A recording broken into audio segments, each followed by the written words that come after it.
Hey everyone, and welcome back. I am so excited to be joined by my very good friend, podcast co-host, and really one of the originals, I think, at Design Cuts. We were just chatting before we went live. It's been a lot of years we've known each other, and we still haven't met in real life. But Lisa I know, Glanz. it's crazy. Yay! Hello. Hey, How everyone. are you, Lisa? I'm good. I hope everyone's doing well. And you, Tom, how are you doing? I'm good. I'm a little bit envious of your shirt. I feel rather dull by comparison. I'm liking the color.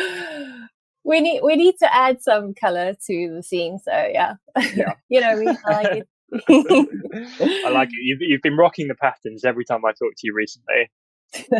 I actually thought of you when I put this on, and I thought, I bet you Tom's going to make a comment. So I always notice patterns now, given how many we're involved in. But yeah, Lisa, what are you going to be teaching these kind of people? Okay, so today I'm going to be using my aquarelle brush collection, and we're going to be painting a wreath in Procreate. So I'm hoping to show you how you can approach, painting leaves, and how you can add that extra bit of texture that makes it look, authentic. And if we've got time, I could possibly show you how you could prepare it if you wanted to eventually sell it or use it in another project that doesn't have a background included. So yeah, if there's time, I want to show you how to do that as well. Love it. Well, I'm sure the community would love to see that. So without further ado, I'm going to stop talking. Hand over to you. Okay. So I'm using one of the aquarelle canvases that come with the collection, and I'm going to go with a chiffon one. I've already made a duplicate of that, so I'm just going to open that. Perfect. And to start off with, I'm just going to crop it so that it's a square. So coming over to the wrench, crop and resize. I'm just going to hit settings, and then I'm going to use the same dimensions, the 3,900. And I'm going to hit done. That looks good to me. Done again. Love it. Okay, so with the aquarelle collection are a couple of palettes as well. So this one I'm going to use the peach and sage. And I'm just going to choose any old color for now, because for now we're just going to draw a circle just to use that as a reference. So using the pencil, if you see Lisa's pencil in here, just ignore that. I've just copied it from another collection. So don't get alarmed if you don't have that. Okay. So I'm literally very roughly, and then holding just one tab on my screen, one finger, should I say. And then I'm just going to bring that opacity down. So that's going to be our guide, just to make sure that we're kind of keeping a circle as we go. So on a new layer, I'm coming over to the round brush, and I'm going to start with a fairly light color. And the thing with watercolor and painting leaves, because we are changing the pressure all the time, we want to go slow, and we want to, you don't have to rush things. You want to actually enjoy the experience. So I'm going to start with a light pressure initially. And then as I go into the leaf, I'm going to apply quite a bit of pressure to create that kind of bulge. Cool.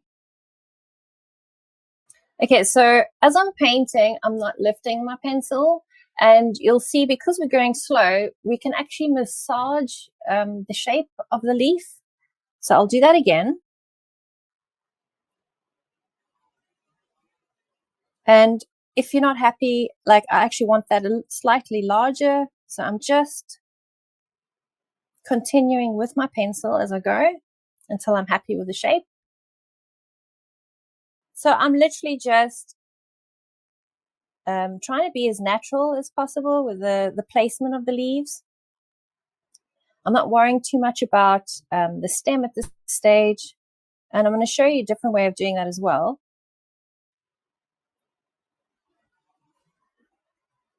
So for these, we're just concentrating more on creating lovely sort of shaped leaves. And you see, I'm not lifting my pencil. I'm literally just massaging, as I said, the shape of the leaf as I go. And we're going to add some variation in a minute. So at this stage, it's kind of like the framework that I'm working on of the leaf. And I'm just making sure I'm keeping to the circle. So as I create those smaller leaves, or any leaves, as I said, I'm just increasing my pressure as I go. I hope that's kind of obvious and you can see that. Mm-hmm.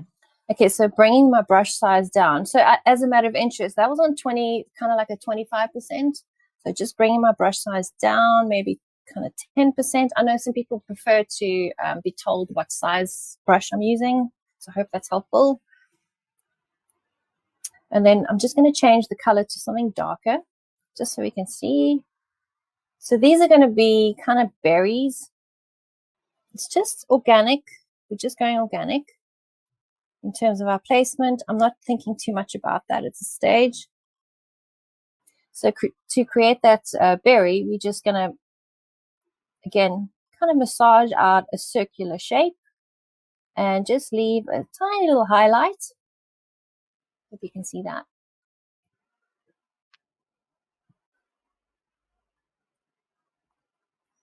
Yeah, really cute.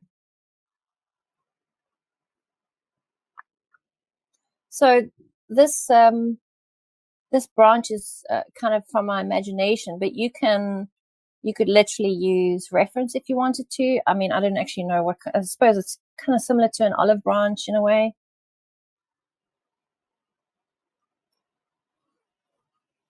So you can use reference if you want. You could also start with pencil lines if you're feeling, if you're not sort of totally confident in just going straight to paint.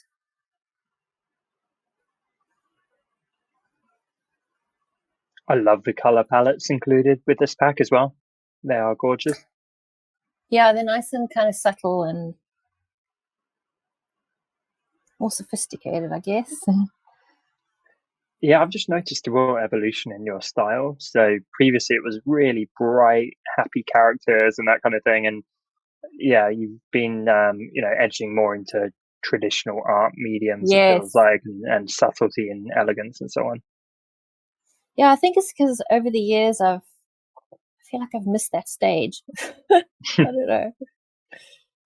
It's great though. I mean, I think people take it for granted. Like they love everything you put out, but I think no wonder you continue to be at the top of your game, because some people just stay in their lane for years and don't evolve, but you've evolved so much.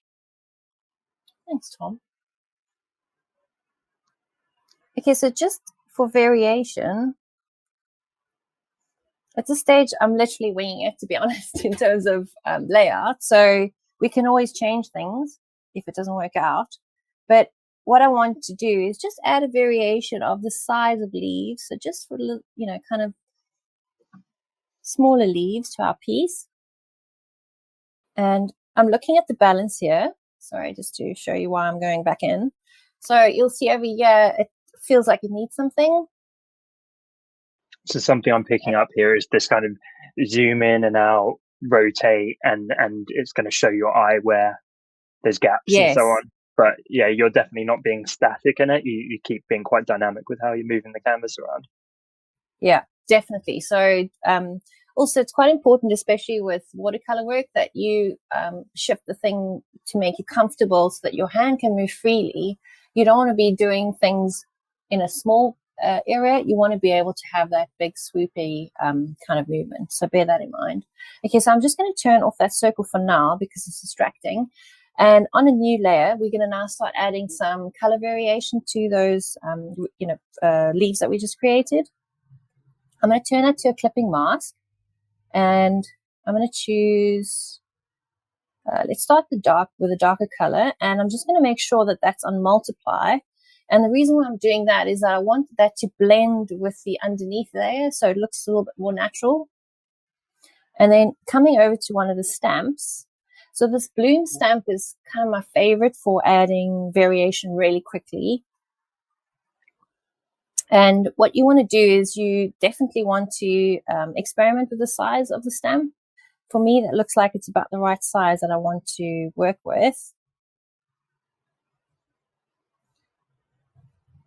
So what I'm doing is I'm just feeling where I want those darker areas to go.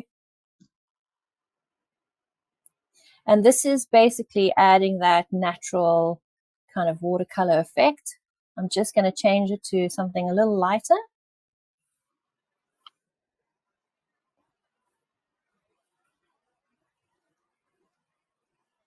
And you'll see I'm just randomly, I don't really have a set plan, because that's the beauty about watercolor. You want to be able to have it as organic as possible. And then obviously the more times that we stamp our stamp, it gets more intensified if you go over the same area. So you can decide how much pigment you actually want on your leaf. And I'm just going to go back to a darker color using the Bloom accent brush. I just want to make some of these areas just a dash darker, especially the stem and the berries.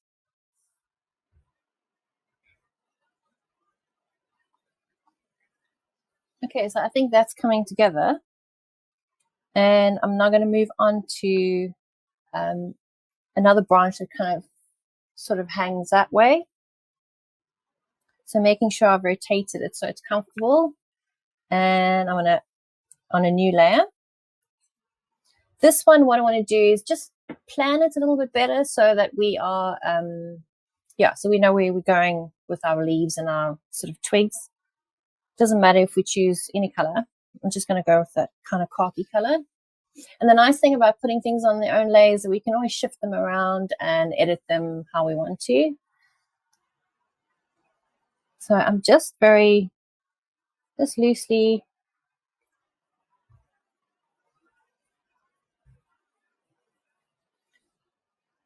planning some branches. And this is the detail and sketching pencil brush, I believe. Yes, sketching and detail pencil. Sorry, I forgot to mention that. Okay, so I probably want a leaf there. So at this stage, you can kind of like plan where you want your leaves to go. If you're feeling insecure about, going straight with painting.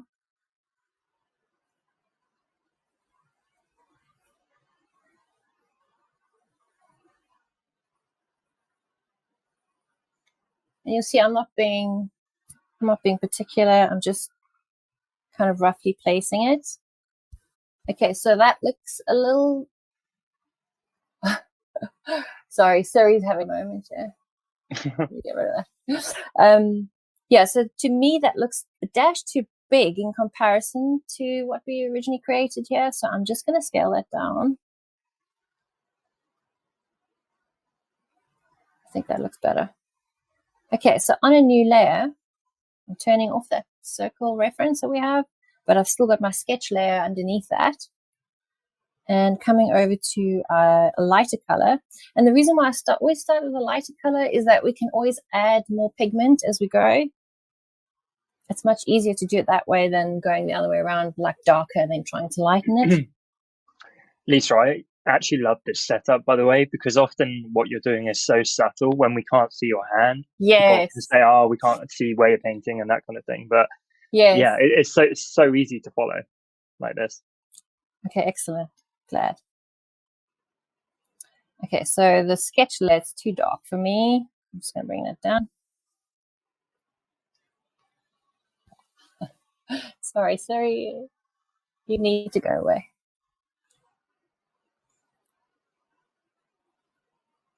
Okay, so I'm literally just starting with my branches first.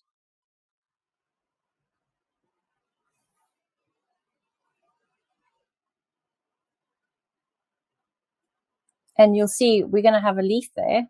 So I'm going to skip over that area. Okay, so I'm going to increase that size. Again, probably going to about 30%. And you'll notice that I think what I'm going to do with these is make the leaves a little rounder. So the other ones were more elongated. And it's nice to do that in your wreath design, to have kind of variation in your actual leaf branches. And again, you'll see I'm massaging out that leaf. So basically, I'm building it as I paint until I'm happy with the shape. And I'm just leaving here and there white areas. I find that to me looks more natural.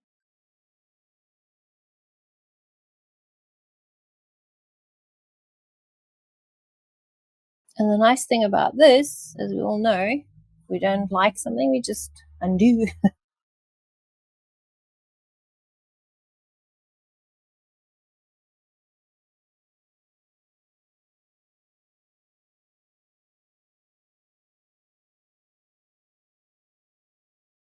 Okay. How does it look, Tom? Very elegant. Okay. Whoops. I like it. You know what's interesting? I'm guessing you're probably going to turn off the sketch lines, right? Yes. Often, when you see watercolor in real life, you can see a faint residual sketch line. So I wouldn't be surprised if some people left that on just to get that really, really authentic look. Yes. It's funny you say that, because especially in my my animal characters that I've been drawing with aquarelle brushes, I leave that sketch layer on, and it just makes it look that much more authentic. Mm-hmm. Okay, so we're going to do the same thing as we did with these leaves. We're going to create a clipping mask layer, and that's going to be all the lovely variations that we're going to add to that. Okay, so clipping mask, again, multiply, and you can experiment. Maybe you don't want to put it on multiply. You can leave, it on normal, and then just have the color that you're using coming through. So again, I'm just going to start with a lighter color coming over to the bloom stamp, the first one. And I think what I might actually do is use one of the bigger stamps. Let's try that. Okay, so I'm going to use the irregular splotches. And I love these stamps. They add so much. Yeah, they do. It's weird how at the time I didn't realize how much it was going to impact the brushes, but they really do have a huge impact. It makes it look that much more authentic. Mm-hmm. Okay, so I've literally just stamped it out once, and I'm going to just take that off clipping mask so we can see where our stamp is.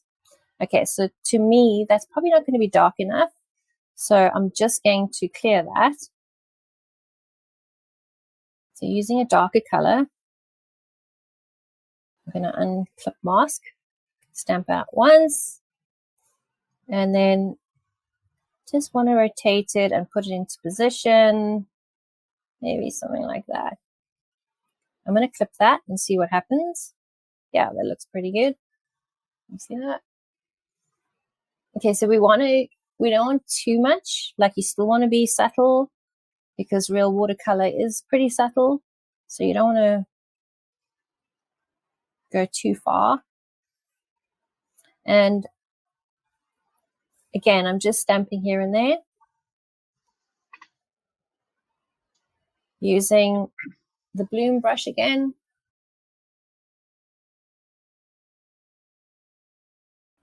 It's amazing how good and how elegant they look, but it's relatively simple in terms of the shapes and the lines. Like, yes. hopefully no one's feeling intimidated. Hopefully at home you feel like you're capable of doing this. It's making these basic lines and shapes, adding the stamp brushes, using the palettes, but it looks so good. Okay, so I'm just gonna change it slightly to see. I'm just changing the color slightly, and I'm using the bloom stamp too. And let's see what effect we have. Yeah, I think that looks pretty good.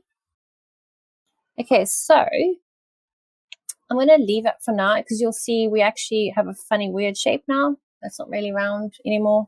So I'm going to leave that for now, because what I want to do is duplicate. Okay, I'm just going to group those. And then I want to duplicate the original leaf shape that we created. And I just want to take it out of that group, turn that off for now. Okay, so it's obviously changed my clipping mask. Okay, so we're going to put our circle back on, and I want to move that entire group.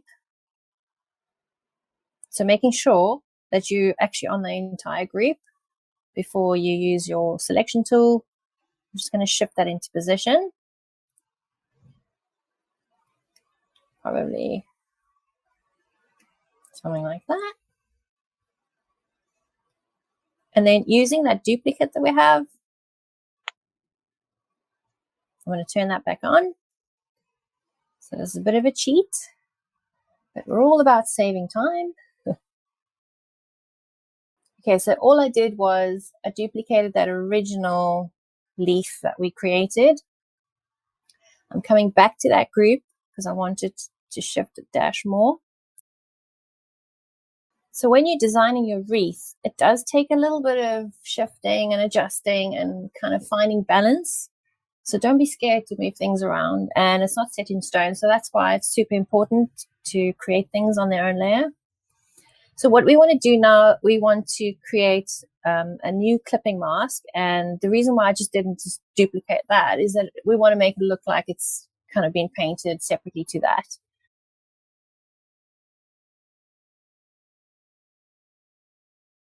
So again, choosing different colors, use different stamps. I'm going to leave that at normal for now and see what happens. I think that looks pretty good. I want to just smudge that area there because it's kind of quite hard. Okay, so I'm on the bloom accent for the smudge.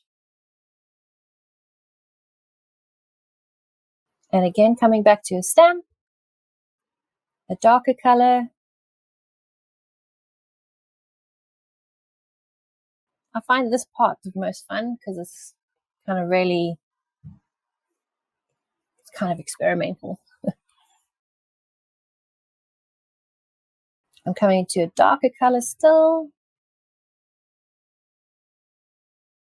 Okay, so even though we created two, the same branch, it will look different because we use different clipping masks. So I'm actually going to group those. And now what I want to do is just add some flowers over there and sort of simple flowers over here. Okay, so that is, I'm on a dark color. That's perfect. That's just what I want. Again, you can use your pencil just to kind of, feel your way around first, just to give yourself some idea of where you want to paint. But I know what I want to do, so I'm not going to do that. I'm on a new layer. Okay, that's too thick. I'm just bringing it down, probably 10%.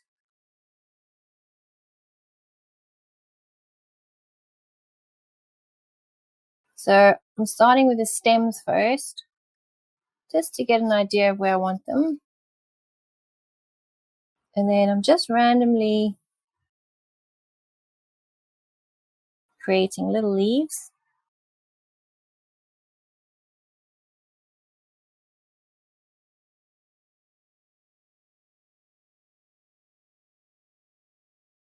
So as you said, Tom, I wanted to use the simple shapes that, just to show it doesn't have to be complicated. Yeah, it still feels very achievable. I feel like even I can do this, Lisa, which is saying something. Good.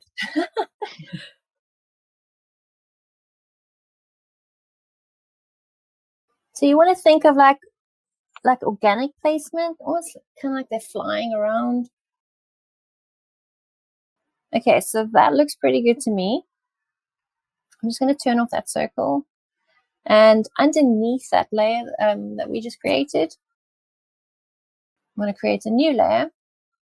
And using kind of like a light salmon color. Again, I'm still on the all-rounder brush. Hence the name. You can use it for everything.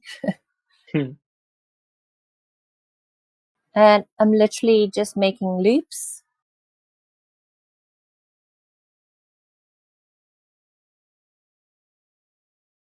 Very simple, cute little flowers. Okay, so with alpha lock on, I'm going to add some variation. So using that darker salmon color, again, coming down to one of the bloom stamps. I'm literally just stamping in just to add some dark variation to make it look a little bit more natural.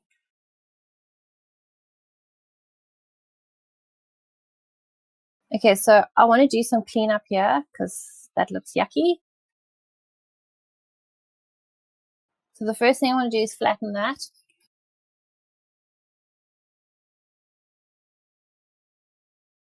Just want to check which one is which. Again, I'm going to flatten that. There we go. Make sure I'm on a decent eraser. Oh, that should be fine.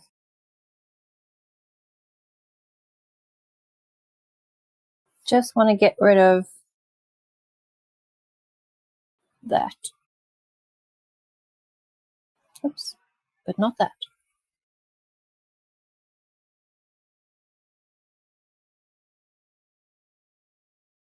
Okay, so what I like to do often in my wreaths, I like kind of like that falling leaves falling effect. So that's what I'm gonna go ahead and create here, but I'm gonna use the flowers for that. So I'm just turning it around, making sure that I am free in my movement. Again, a new layer. Coming back to my all-rounder. Probably going to do one biggish flower. Let's see what we're dealing with. I like that the small flowers don't have to be connected to the main stem. They can just float and look pretty. Yes. I might say that's kind of like my cheat because I find having to do it the other way can be quite daunting. So this is a nice way to get around that. Just adding just the odd thing here and there. Yeah, I think that's looking balanced. So I keep zooming in and out just to check the balance.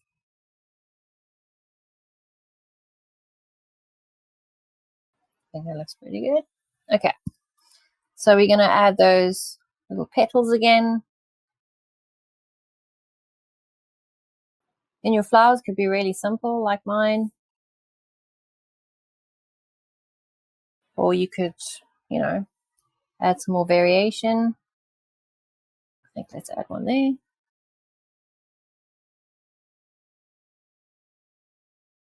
Again, we're going to alpha lock that. And darker color.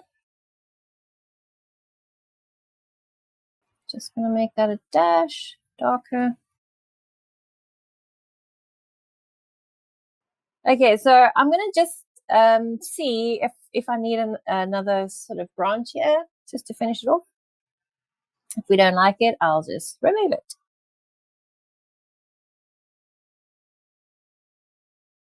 Okay, so brush needs to be bigger.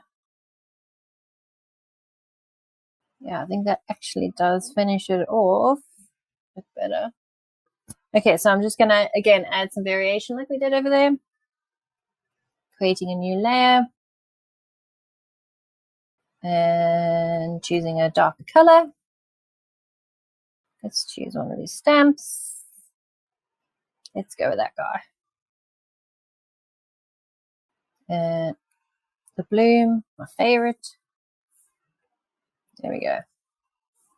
I like how you can layer up various stamps as well to get the exact effect you output. want. Yeah, exactly. Yeah. Okay, so what I also like to do is just make a duplicate of one of these and just use it as a soft, sort of subtle shadow in a way underneath all of them. So I'm just going to duplicate one of them. And just put it in position.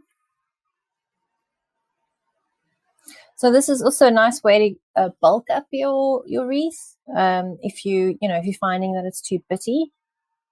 So I'm just going to make sure that that's right at the bottom of everything. And then I'm just simply going to turn the opacity down. And again, just move it into position until I'm happy. And what I like to do often, if I'm finding it's clashing and it's too green, just bring down the saturation a dash. Move a dash lighter. Yeah, looks good. So you could really do that even, you could do that a few times if you wanted to around your wreath, but I'm going to leave it like that. Okay, so I think we're done. And if you like, I can show you how I would then prep that for, exporting as a transparent PNG, which, you could use then to sell or in a product or, in a project that you're working on. Okay, so the best thing to do is make a duplicate of your document that you just worked on, because we're going to flatten it. So you always want to keep the original.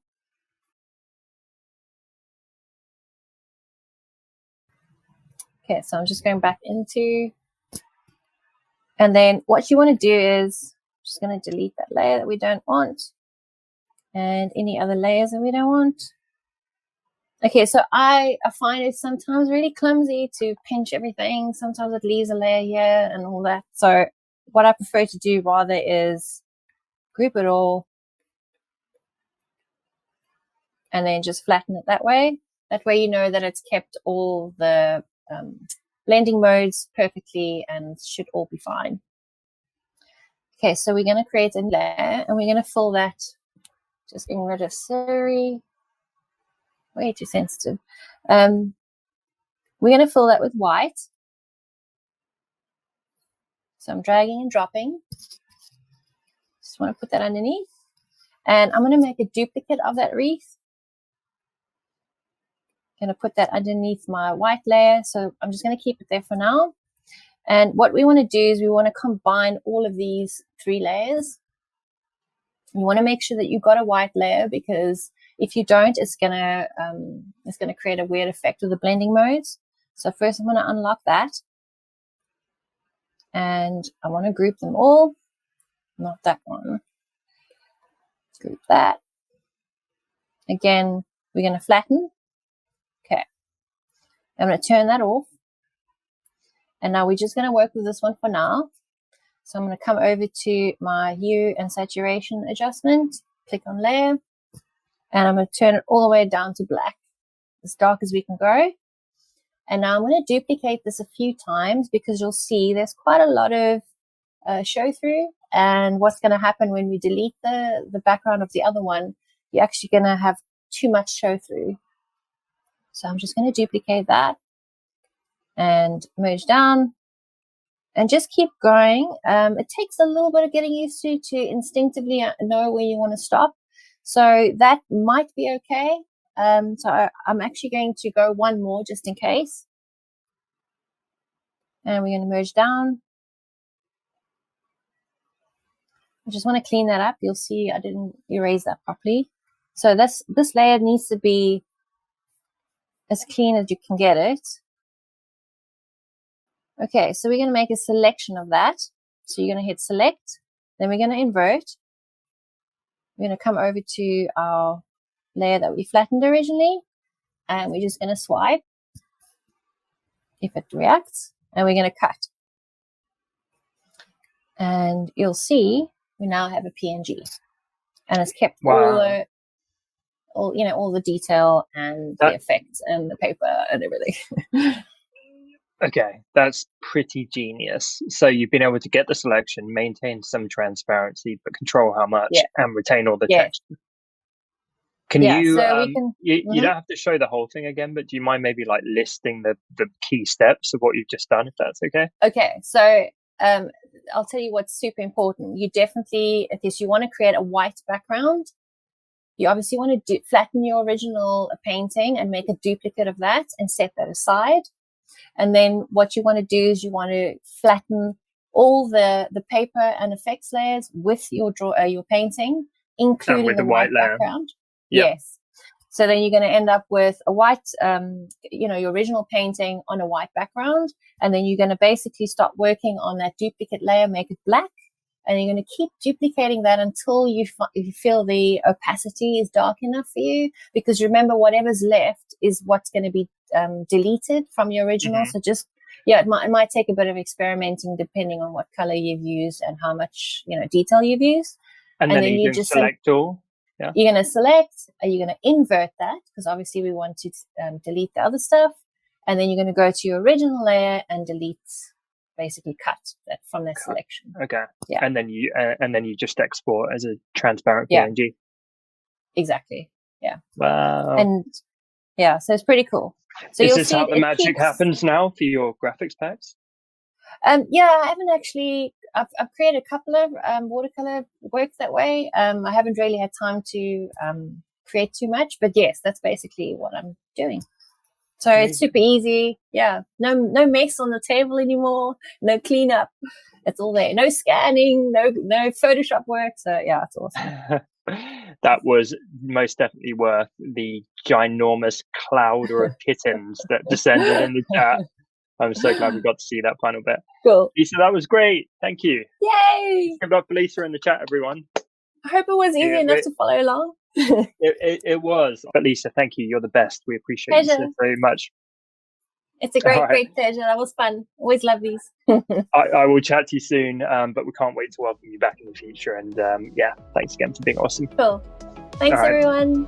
Have a great day, Lisa. Bye. Bye. You too.